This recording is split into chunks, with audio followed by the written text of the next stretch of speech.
Herkese merhaba arkadaşlar, kanalıma hoş geldiniz. Yepyeni bir videoyla karşınızdayım. Arkadaşlar, bugünkü videomuzda Türkiye'nin ünlü oyuncusu İbrahim Çelikkol'dan yepyeni görüntüler geldi.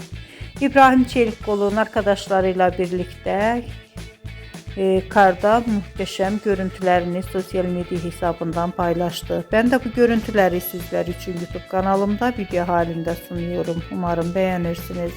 Arkadaşlar, videomu beğendiyseniz kanalımı izlemeyi ve bildirimleri açık tutmayı unutmayın. Şimdilik benden bu kadar olsun. Yeni videomuzda görüşmek üzere. Hoşça kalın.